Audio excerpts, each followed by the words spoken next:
అందరూ praise lord.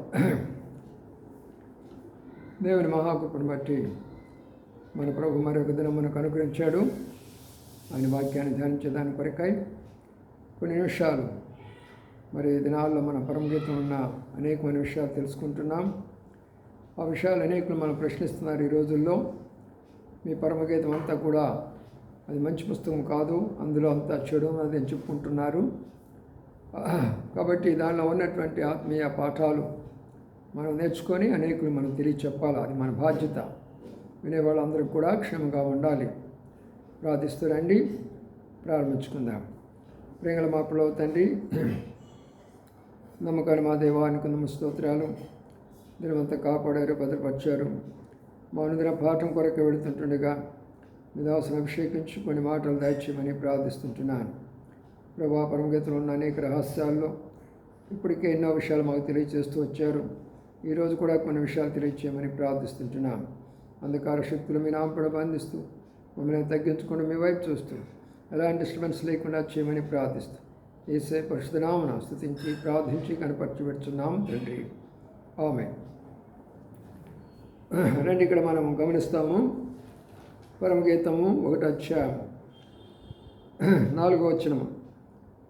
మరి 2వ భాగం 3వ భాగంలోకి వెళ్తున్నాం. 4వ వచనంలో, ద్రాక్షారసము కన్నా నీ ప్రేమను ఎక్కువగా స్మరించదము, యథార్థమైన మనసుతో వారు నిన్ను ప్రేమించుచున్నారు. చాలు, చదవబడిన లేఖన భాగాన్ని ప్రభాష్ నుంచి దీవించినగాక. ఈ వచనంలో గతంలో మనం చూస్తూ వచ్చాము.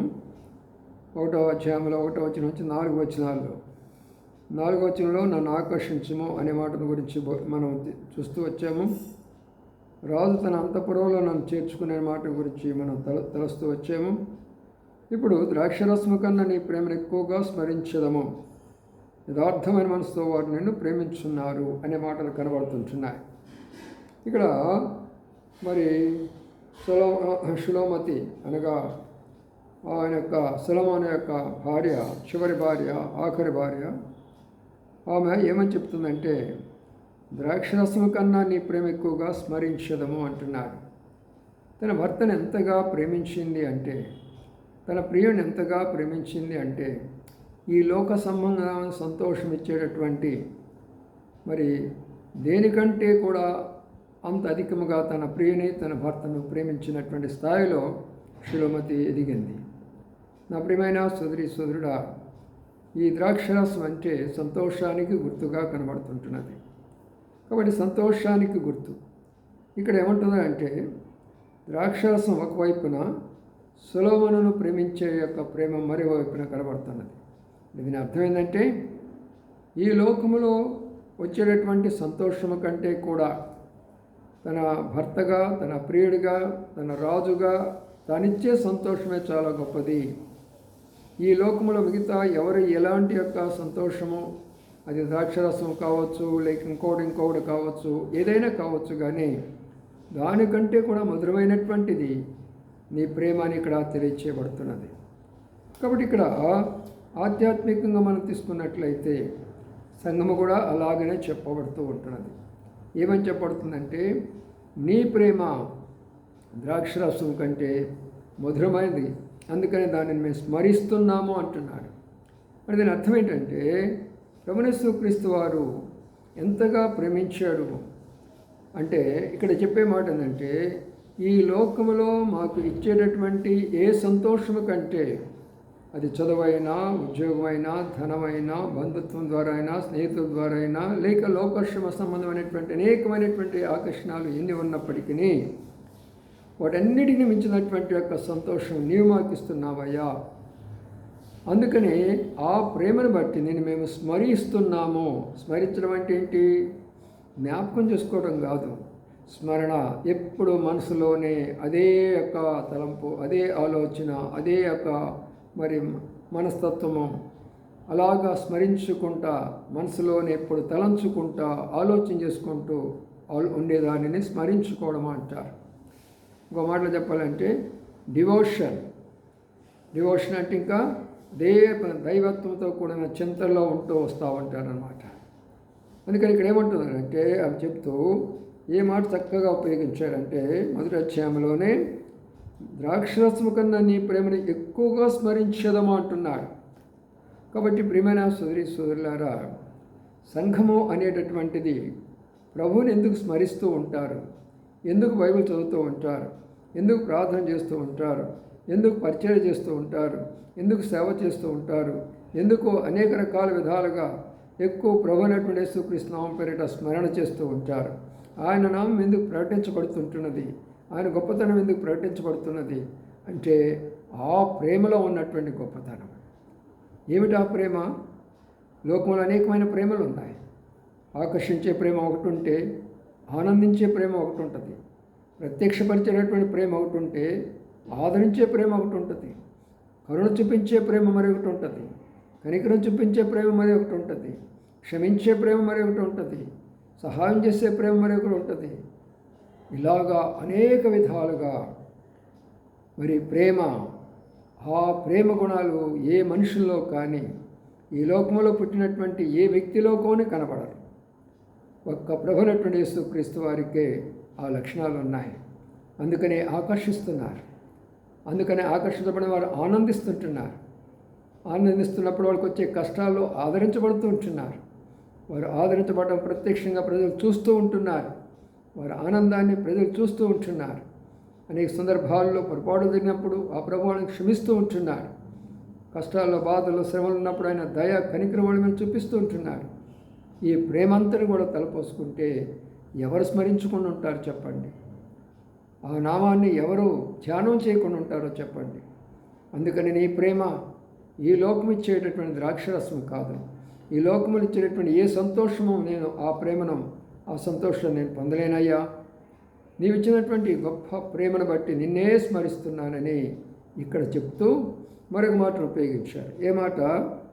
యథార్థమైన మనసుతో వారు నిన్ను ప్రేమించుచున్నారు. చూడండి, యథార్థమైన మనసుతో ప్రేమిస్తాం అంటే ఏంటి? కొంతమంది ప్రేమ బయటకు ఒక రకంగా కనబడుతుంది, లోనికి ఒక రకంగా కనబడుతుంది. దీని వేషధారణతో కూడిన ప్రేమ అంటారు. కొన్నిసార్లు ప్రలోభాలు పెట్టే ప్రేమ ఒకటి ఉంటుంది, కొన్నిసార్లు మోసం చేసేటటువంటి ప్రేమ ఒకటి ఉంటుంది, కొన్నిసార్లు మనను అనేక విధాలుగా నష్ట కష్టాలు పెట్టేటటువంటి ప్రేమను కూడా చూపిస్తూ ఉంటారు. పైన ఒకటి, లోన్ ఒకటి, అనేక రకాలైనటువంటి ప్రేమ ఉంటుంది. అయితే ఇక్కడ అంతఃపురంలో ఉన్నటువంటి వారు అందరూ కూడా సొలొమోను ఎలాగా ప్రేమిస్తారంటే యథార్థంగా ప్రేమిస్తారు. వాళ్ళ హృదయంలో ఉన్నదేదో ఆ ప్రేమను ఆయన చూపిస్తూ వస్తారు. అలాగే సంఘం అనేటటువంటి యొక్క ఈ అంతఃపురం అనగా సంఘము, ఈ అంతఃపురము సంఘానికి గుర్తయితే సంఘంలో ఉన్నవారందరూ కూడా యథార్థమైన మనసుతో ప్రభును స్మరించాలా, ప్రేమించాలా. అందుకనే ప్రియమైన సోదరులారా, కొంతమంది యథార్థంగా ప్రభుని ప్రేమించలేరు. కొంతమంది వారిలో బయట ఒకటి, లోన్ ఒకటి ఉంటుంది. యథార్థత వారి జీవితంలో కనబడతాం, సత్యం వారి జీవితంలో కనబడతాం. అందుకనే మనము ప్రభును ప్రేమించాలి అన్నప్పుడు యథార్థమైనటువంటిది మనం ఉండాలి.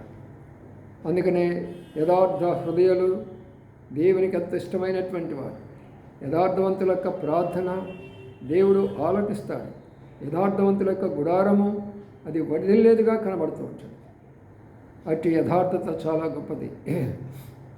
అందుకనే ఇంతమంది ప్రభుని ఎందుకు ఆరాధిస్తున్నారు, ఆయన నామాన్ని ఎందుకు స్మరిస్తున్నారంటే ఎవరిలో అయితే యథార్థత ఉండదో, ఎవరిలో అయితే యథార్థత ఉండదో, ఎవరిలో అయితే నిజంగా నిజత్వం ఉండదో, ఎవరిలో అయితే మరి ఈ లోక సంబంధమైనటువంటి సంతోషం కొరకై పోరాడతారో అట్టి వారెవరూ ప్రభుని ప్రేమించలేరు, ఆయనను స్మరించలేరు, ఆయన అంతఃపురంలోకి రాలేకపోగా ఆయనను విమర్శిస్తూ వస్తారు. ఆయన పుట్టుకను గురించి, ఆయన మరణాన్ని గురించి, ఆయన కార్యాల గురించి, అంత గొప్ప దేవాది దేవుని గురించి వాడు విమర్శిస్తూ వస్తారు. వాటిని మనం పట్టించుకోవాల్సిన పని లేదు.